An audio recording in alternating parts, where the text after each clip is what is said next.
What is up, guys? It's the summer, it's friggin' hot, and we got a whole lot of things left to do on the CR250. We only have a couple of months left until the start of the winter series at CVMA, where I will be racing the CR250 and the R3 at the track. There's still a bunch of left to do on this bike, but we got a bunch of new tools and stuff to help us out with this build for this episode. We got a brand new welder. This is a Everlast 185 TIG. Already tested that out. A nice little bench grinder and drill press. So we're going to assemble quite a few things on this episode. Fix that seat post, which is giving me a bit of trouble. And we're going to lower the bike, we're going to set the geometry, rake and trail, we're going to see what all the angles are from what we can get, and basically reassemble the bike and get everything all set up. So if you can see behind me, I already started putting things together. Let me get you guys up to speed on this episode, show you what I did, and let's just get this build going and finish it up today. Although we are more than likely going to go through some engine modifications, such as porting, clutches, and ignition, we have to mount the engine all of the parts to correctly calculate the bike's current geometry. If we use numbers based off of a weightless frame, they will be skewed when we actually reassemble everything. This is especially important for the rake and the trail, which we will be looking at later on in the episode. To prepare for a test ride, the stock tank replacement I bought needed to be cleaned out of all the dirt and debris from its motocross days. I just used a blend of water and purple power to get all the gunk out.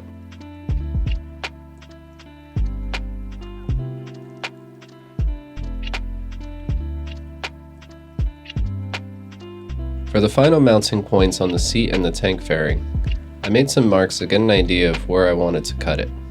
With fiberglass, you can add back material, but it will be more difficult than just settling on one solid design, so take your time here. I opted for the seat subframe to have 1/2 inch square tube that's 1.2 millimeters thick. This is because the Honda RS250 seat has a curve on it, so I cut some angles on the tubing to line up with the fairing a bit better.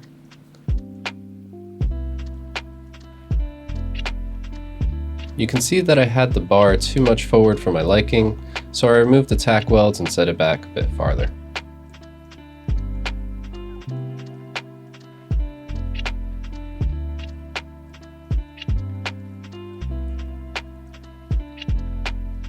Eventually, I cut the tank tab to shape. I left enough material to fit the profile of the seat fairing and enough to fit under the seat to mount to the square tubing.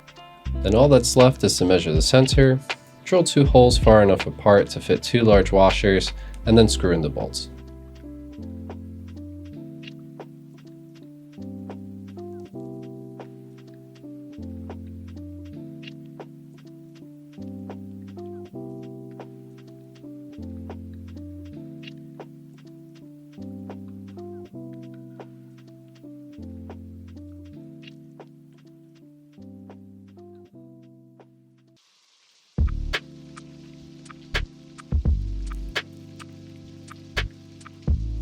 I was having trouble starting the bike before I started this whole project, so I figured I'd find out why before I try to start the bike now after everything's all assembled. This pretty much explained everything. So to fix this problem, I got a Boyesen rad valve reed block as a replacement. This is for the 2001 cylinder, which is the current year that we're running on the cylinder of the bike. The install is straightforward, just remove the old block and install the new one with the provided gasket.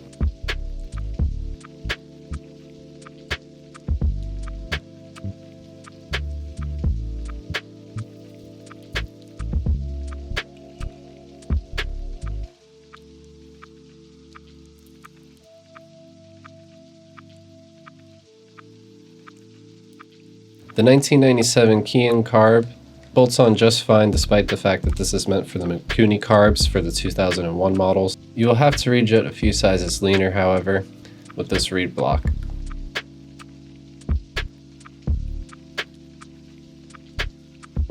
The fuel line used is a Motion Pro premium fuel line. I've used these for years without issues.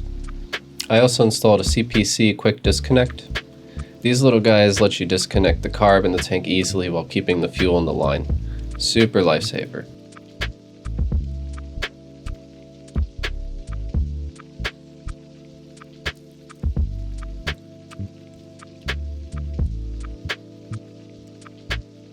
For now, we'll be reusing the stock air filter assembly without the air box.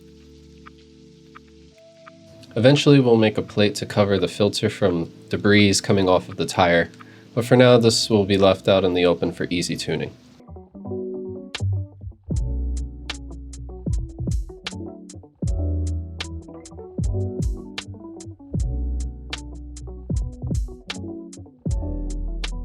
Next up is remounting our radiator. I'll have to see on the track if the stock size is big enough or too small. The old hoses get removed for new silicone high temp hoses that I had in stock. When using non-form fitting hoses, you'll have to cut the hose and position it to the right length in order to avoid getting kinks in the hose. Luckily, the CR250 only has one weird hose position to worry about, and it's right here. Here's the hose position I ended up with. As per CVMA racing rules, I'm only allowed certain types of coolant for the track. I almost always use distilled water, however. To keep temperatures low, I use a few capfuls of Redline water wetter. After trying a few different options, I ended up reusing the stock CR250 lever and modifying it to accept the Valtermoto shifter rod. For reference, the 1997 CR250 shifter spline is 14mm, and the older gen CR250 shifters will fit on this, and they're made of steel. So you can use those for your conversion if you prefer to weld with steel.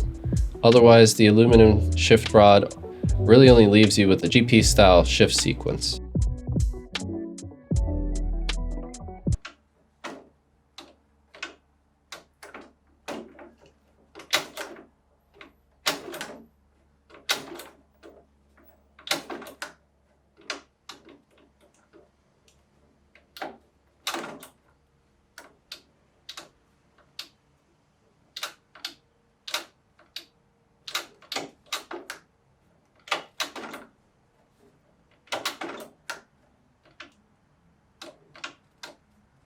Alright, so straight from China direct are these CRF450 axle slider alignment chain adjuster thingies.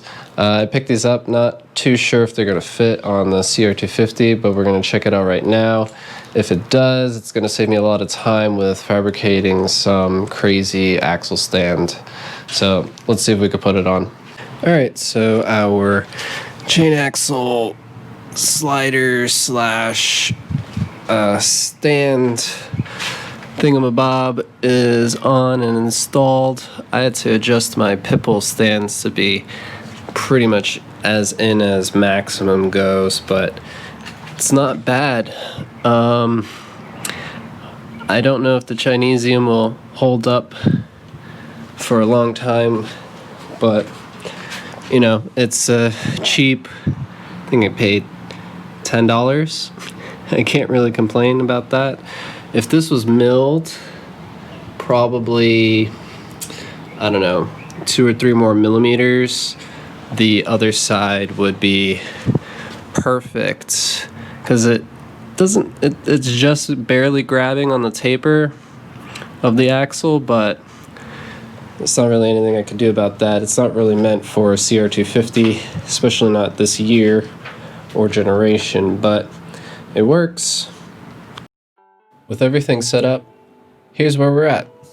If you notice carefully, the seat is angled very steeply. So we'll have to go back and modify that before we go out and test ride it properly.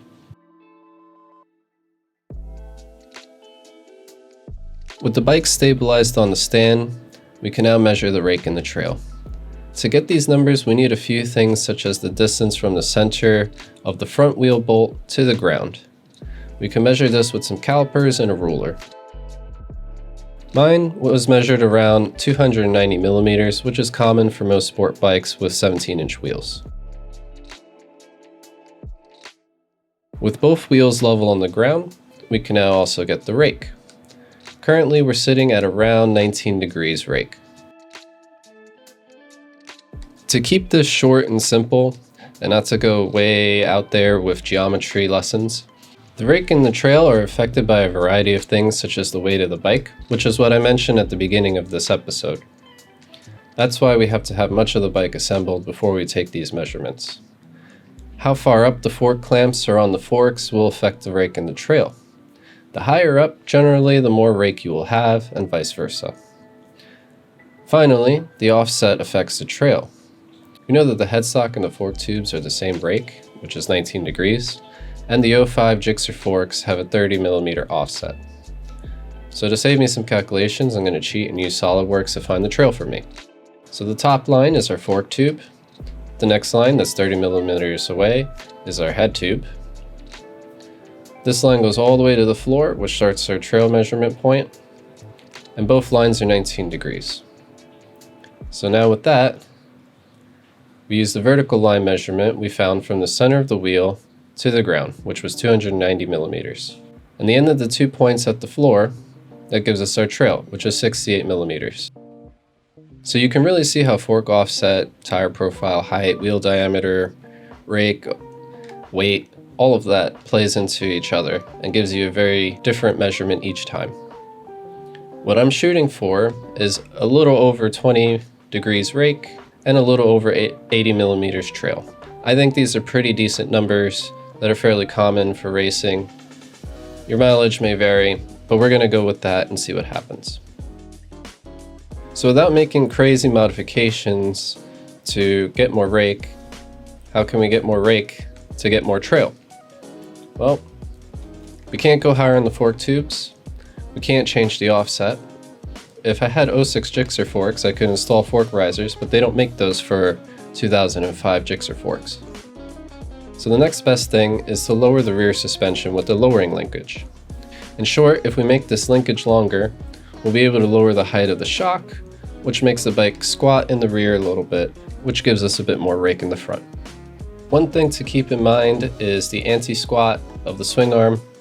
Basically, this means if you have a neutral or negative degrees on your swing arm, it's going to squat under acceleration. We don't want that. So we're going to try and keep the swing arm positively angled to give it a little bit of anti-squat so we don't have that kind of issue. So back on the bench, I took the stock dog bone, which is 150mm distance eye to eye, and drafted up a new dog bone that will be 160mm, which is 10mm longer than stock.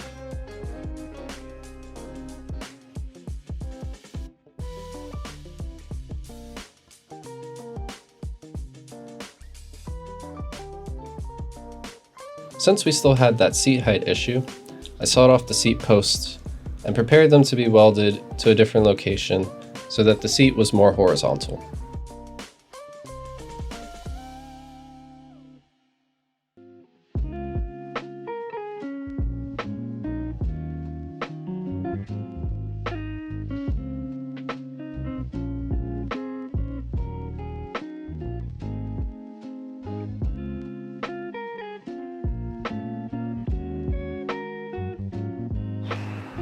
Alright, so I cut off the tabs on the seat subframe, and this is sort of what we ended up with as far as our angle now. So this is the new angle, it's slightly lower, and you can't forget, if you're going to put the padding on, that it's also going to give you some height. So I'm going to make the marks and then weld up the seat post and then see how it feels with a tack weld and then weld it on fully.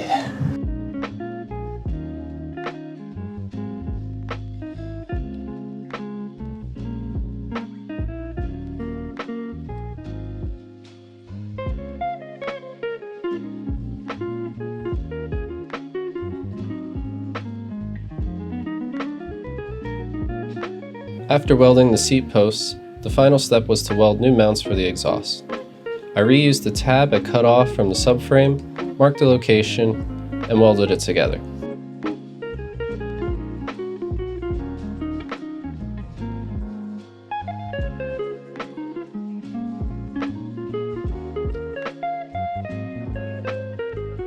All that's left is to fire up the bike and double check everything is in order.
So that'll wrap it up for this episode. Let me know what you guys think in the comments about the build so far. Don't forget to like and subscribe for more content. In the next episode, we're going to take the bike out for a shakedown run, work on some hand controls, and a few other modifications to prepare it for the track. Thanks for watching, and I'll see you all next time.